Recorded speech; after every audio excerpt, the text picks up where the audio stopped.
Welcome back to Heroes and Patriots. Today is Thursday, September 3rd, 2020. John Sakowicz and I are streaming to you live through the courtesy of KMUD Community Radio in Northern California. It is 28 minutes past the hour. We are going to welcome, John, another first-time guest back to the show. His name is Michael F. Brown. Mr. Brown is an independent journalist, and his work and views have appeared in the International Herald Tribune, TheNation.com, the San Diego Union Tribune, the News and Observer, the Atlanta Journal-Constitution, and the Post, and elsewhere. So he's widely written and received. And we're going to talk about two articles. Michael, are you with us? Are you joining us? Yes, I'm here. Welcome to the program. It's so nice to have you here. Great to be here. Thanks for having me. We're going to jump off from the first article that you wrote, Biden-Harris ticket, a blow to Palestinian hopes. Could you briefly talk about that and what prompted you to write it? Sure. I wrote about it because a lot of Palestinian rights activists are very alarmed about Biden and Harris and that ticket. They're obviously concerned about Trump, and I mentioned that in the article and the policies that he's enacted, but are dismayed and discouraged about the direction that Biden and Harris are likely to take the team or take the Democrats. I wrote about it specifically with Harris coming on board as the vice president because her views, she's opposed to the boycott, divestment, and sanctions movement for Palestinian equal rights and freedom. And she had a quote that I found particularly alarming about the Israeli Supreme Court and how beautiful the architecture was and how that represented the fine lines, represented all these aspects of the Israeli justice system. And I worked at a human rights organization in the Gaza Strip, and I had a boss, Raji Sourani, who had been in Israeli courts and said to me one day, Mike, I am a damn fine lawyer, but when I get into Israeli courts, I cannot win. I've won, and it was some minimal number of cases that he'd won over the years.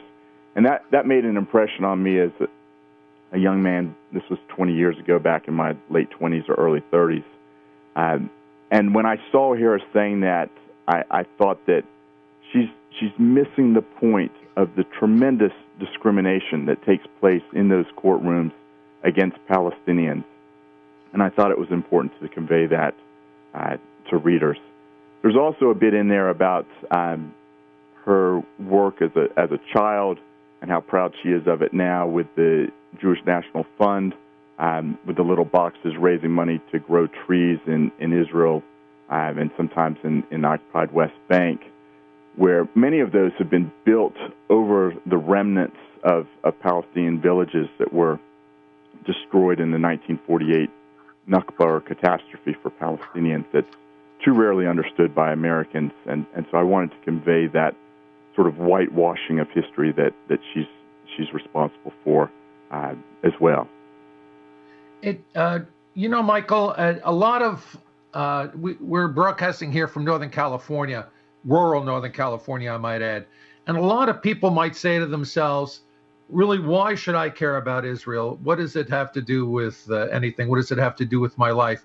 But I've always believed that that Palestine could trigger the next world war in the same way that Yugoslavia and the assassination of Archbishop Ferdinand triggered World War I. What do I mean by that? I mean that you have so many interlocking alliances and surrogate wars that involve the superpowers, that one thing leads to another, and a little tiny spark in a tinderbox like Palestine can lead to a global conflict.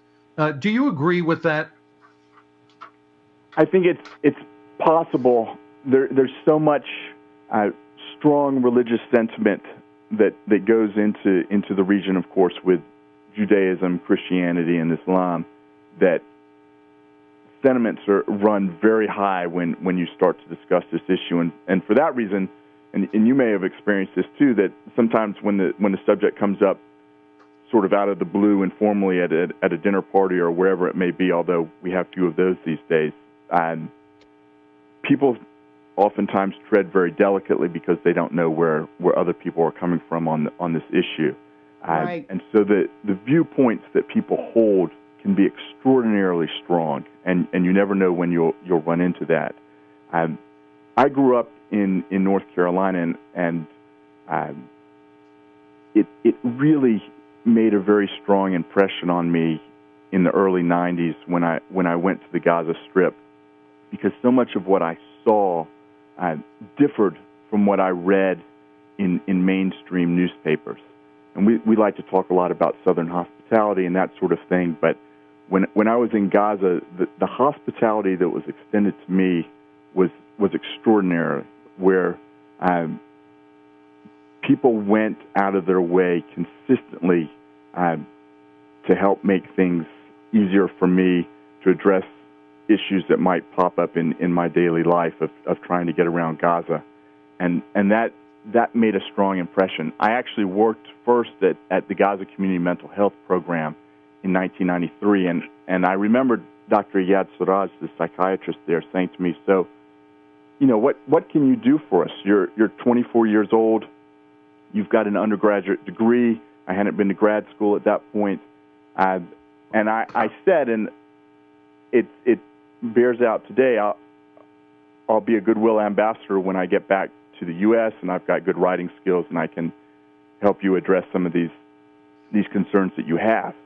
And here we are 27 years later, and there's still a need to be a goodwill ambassador explaining to Americans what it is that Palestinians in Gaza face with the lockdown that they've basically been under for over a decade, and the very difficult situation of 70% of the population in Gaza are refugees. They have homes and land just up the road in what is now Israel, and I think very few Americans recognize that some of the frustration is being locked up in this tiny 25-mile-long, 6-mile-wide Gaza Strip, and knowing that your parents or your grandparents farmed the land just miles away. And that is rarely raised when you see CNN or MSNBC or certainly Fox News addressing these issues. Michael, we have a caller already. We'll stop and take one call and go from there. Okay, sure. Oh, thank you so much. I wanted to take off from your point about being a goodwill ambassador, which I think is so important. But my concern is that there are Israelis who share the point of view about a future with Palestine, who have a much more progressive view than American political leaders of both parties, as you so clearly point out in your writings. I would love for you during the course of this interview to talk about how to give more visibility and have more voices heard from the Israeli population, along with the Palestinians, but particularly the Israelis, who really want to address the issue of peace with Palestine and whatever the right solution is in order to avoid the kind of conflagration that John mentioned. Thank you, caller. So one of the things that I think is vitally important is for both Israeli peace views, supporters of rights for Palestinians, and Palestinians themselves to get their views into mainstream U.S. newspapers. And I would say over the course of the last 10 or 15 years, we have seen more Palestinian views getting in, which is crucial. I think we've also seen a broader discussion of moving from a two-state solution to one state with equal rights for all. There aren't many Israeli voices calling for this, but there are some. I have myself moved from 2 states to 1 state simply because so many Israeli settlements have gone into the West Bank that I do not see how any political leader will be able to pull out 600,000 or 700,000 Israeli settlers from the West Bank. I don't see how that will be done. And so I see, and we see this in younger Americans and younger people in the region, more people moving from two states and saying it simply cannot be done to a one state with equal rights for all, which will be very difficult, of course, as well. But I grew up at the tail end of the civil rights movement. I came to political awareness with the end of apartheid. And these were situations that I think many Americans thought would end in a bloodbath.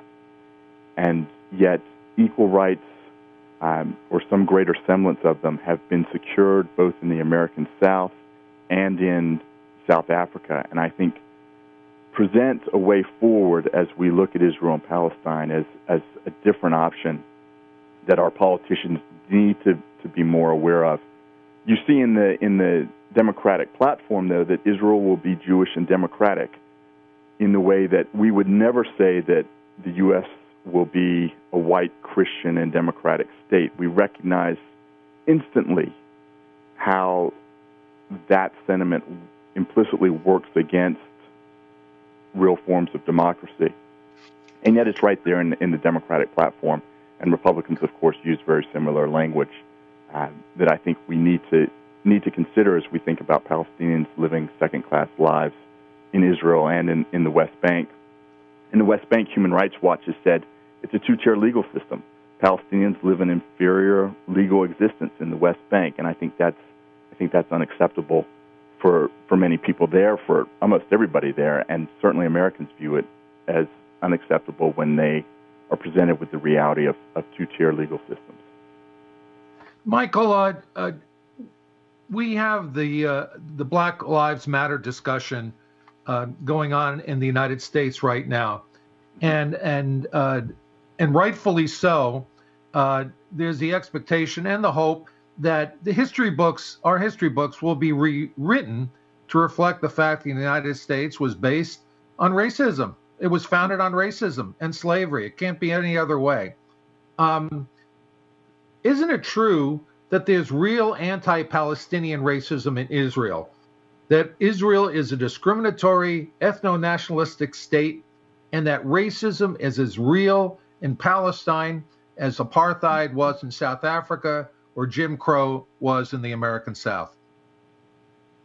Yes, it's very real. I'm glad you brought up Black Lives Matter because they've been very strong in speaking out on behalf of Palestinian rights, much to the rage and chagrin of people like Alan Dershowitz and Josh Hammer over at the new op-ed editor at Newsweek. But yes, the racism is very strong. I will never forget the day that I was going through the Erez checkpoint between Gaza and Israel, and a soldier shouted at me, an Israeli soldier shouted at me that I was an Arab lover. And I was sort of dumbfounded, and it's the sort of language that was thrown around with the words changed in the civil rights movement in the U.S. I actually was at a small demonstration in Jerusalem watching some folks demonstrate, and a man on a moped rode by and spat in my face. I have seen in the West Bank, I was there with a rabbi, Rabbis for Human Rights, and he managed to prevent major bloodshed that day, and yet he was the one, along with me and a couple of other folks who were hauled off for questioning.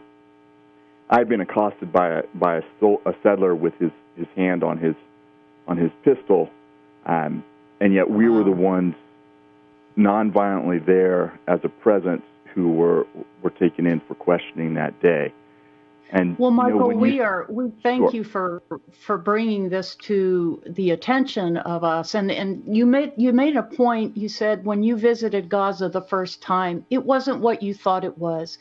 How is today's mainstream media reporting on this issue, and is it fair and accurate? I think one of the big problems is it's not.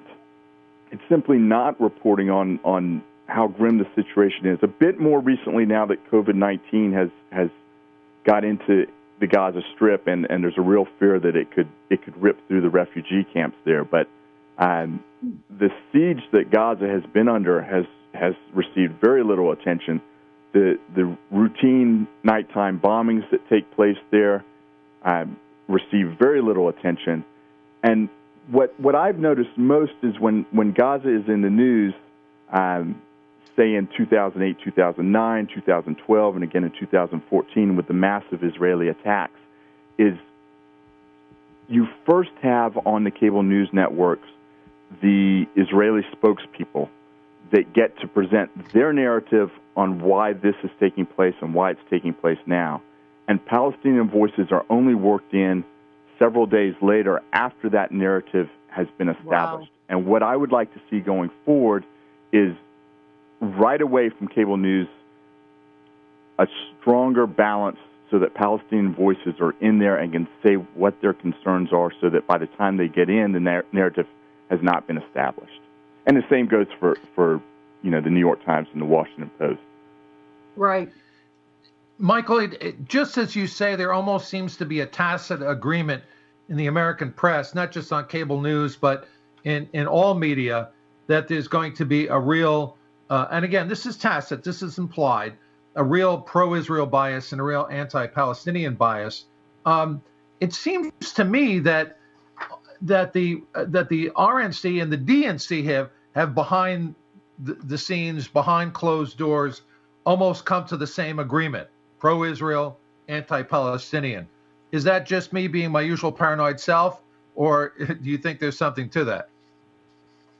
I think that for years that has been the case with the Democratic Party, but I don't want us to lose hope of the glimmer of optimism that I have that grassroots Democrats, younger Democrats, African Americans, Latinos, are grasping the injustice that they witness and are pushing back against Democratic leaders in a way that we have never seen before, where you now have Palestinian American delegates discussing at the table what the platform is going to be like. Now, they lost the votes that took place within the Democratic Party several weeks ago, but there is a movement within the party that was represented best by Bernie Sanders, but you also see it with new voices from Ilhan Omar, Rashida Tlaib, from the Squad, but particularly from Rashida Tlaib and Ilhan Omar, where some of the voices that are percolating up from the grassroots are finding voice in Congress in these new members of Congress that won in 2018. And why I also tend to be very discouraged about where we stand on this, I have seen in the last 2 years in particular, but for several years leading up to that, changes that are taking place. And that is not taking place without enormous effort that has been going on by activists, with Palestinian groups, with Jewish Voice for Peace, in church groups. You see it bubbling up, and Democratic politicians are starting to pay heed to it. Not as much as I would like to see, but you're seeing a change. And you see it in New York City. I mean, Jamal Bowman just beat Elliot Engel, who had served for decades in the Congress. And Jamal Bowman very clearly said he compared the occupation that Palestinians live under with the feeling of occupation that African Americans live under in some of these cities, and that was a striking quote, and that's new leadership, and I think we should be encouraged by that and recognize it and support it.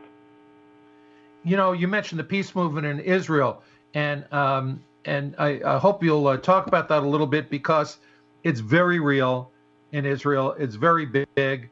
When you couple the peace movement with the Green Party movement, et cetera, in Israel, these small minorities become a significant minority voice in Israel, and it's very, very real. It's very passionate, and they really are fighting for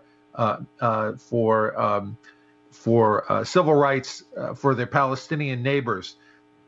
In the United States, however, if you voice those very same concerns that peace activists in Israel are voicing, you're tarred and feathered as anti-Semitic. And AIPAC and these other lobbies, other pro-Jewish, pro-Israel lobbies, not pro-Jewish, pro-Israel lobbies, pro-Zionist lobbies, will paint you with that brush. Do you want to talk about the peace movement in Israel and how, if you were to say the same things in the United States, you'll be painted with the anti-Semitic brush? Sure. There are very important voices that are coming out of Israel, both Jewish citizens and Palestinian citizens of Israel, who are about 20% of the population there. That movement has, as best as I can tell, become smaller in recent years, but there's still more of a radical voice there that is very outspoken and recognizing the need for Palestinian rights.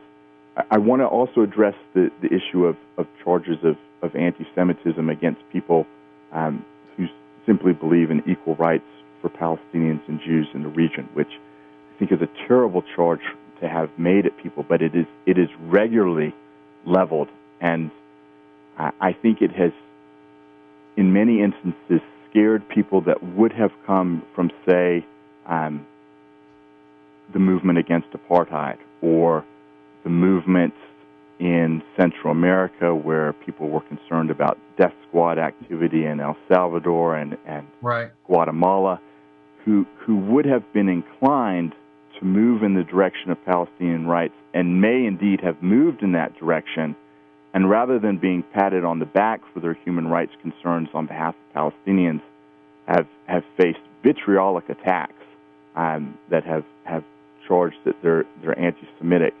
I think more and more people are aware that that is a tactic of desperation, that it is false, that these are people that simply want to secure basic human rights for Palestinians.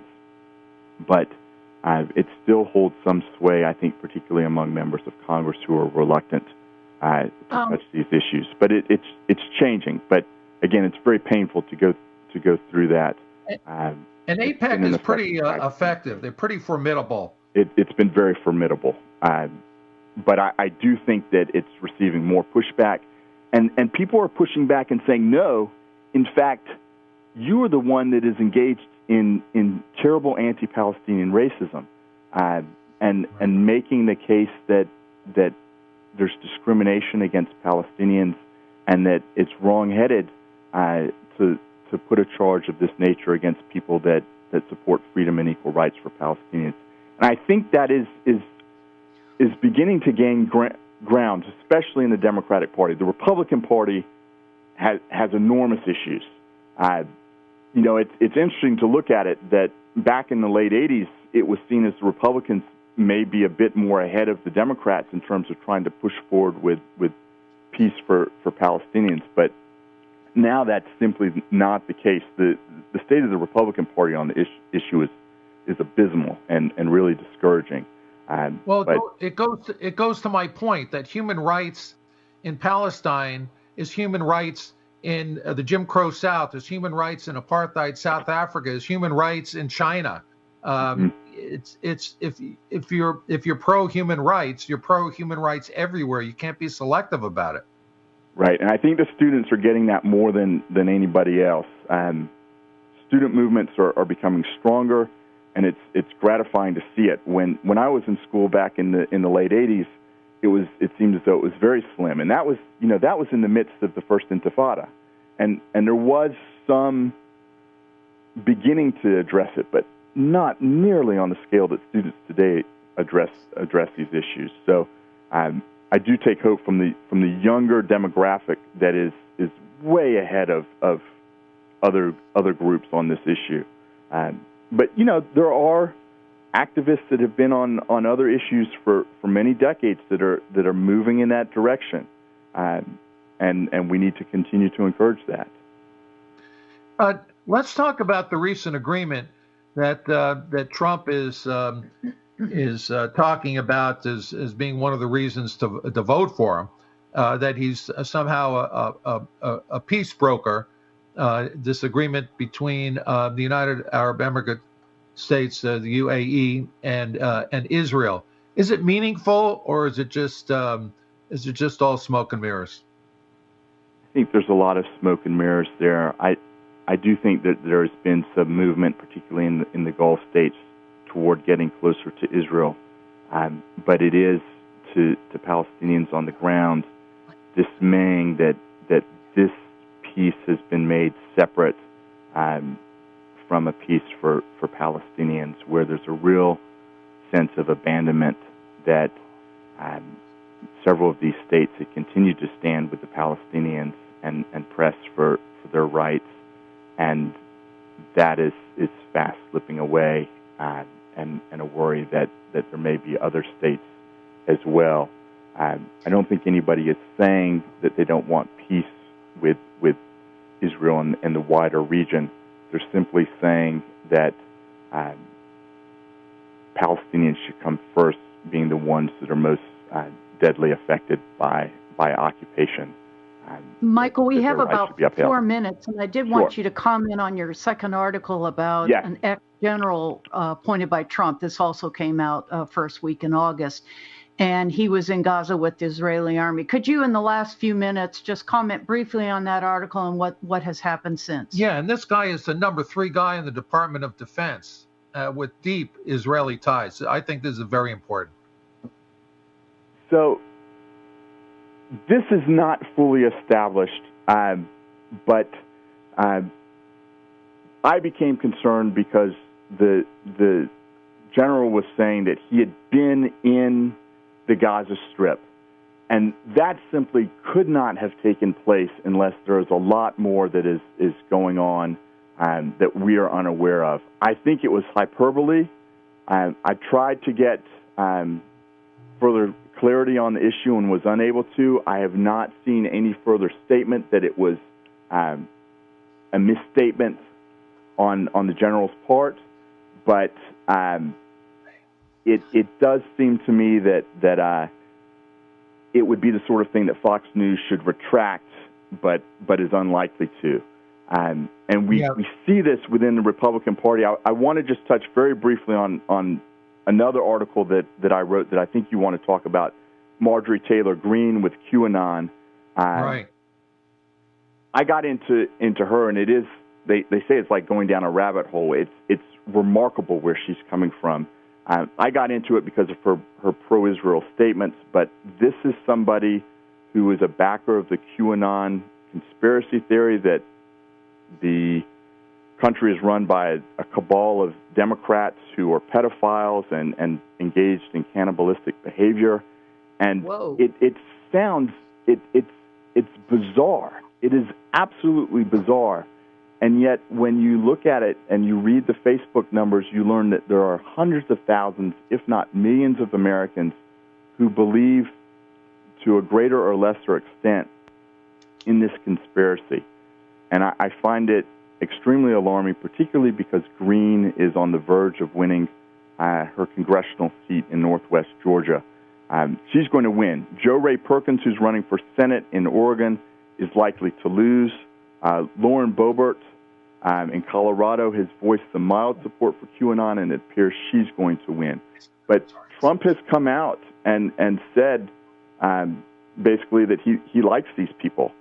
They support him, and he likes them. He said they're people that love our country, when he had the chance to say this is a bunch of nonsense.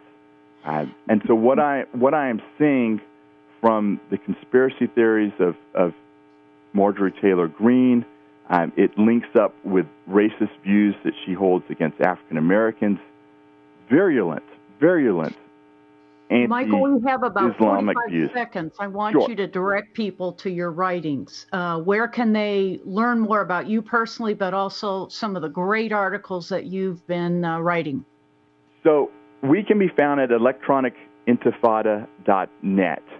And my writing is there. My colleague's writing is there. Ali Abunimah does superb writing.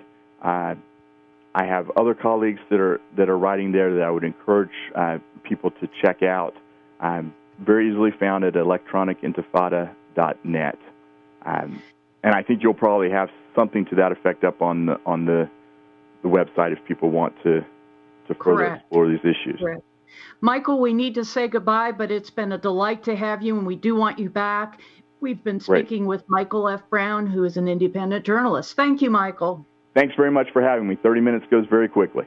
It does, doesn't it? It sure does. Thanks very much. You bet. That is our program for today. We hope that you will visit our website at heroesandpatriots.org and KMUD archive for this and other programs you can hear again. John, any last words? Yeah, I just want to encourage all our listeners to become part of our community here at KMUD by becoming a member or an underwriter. Remember, this is your radio station. We're not just public radio, we're community radio. Please support KMUD Radio. Thank you.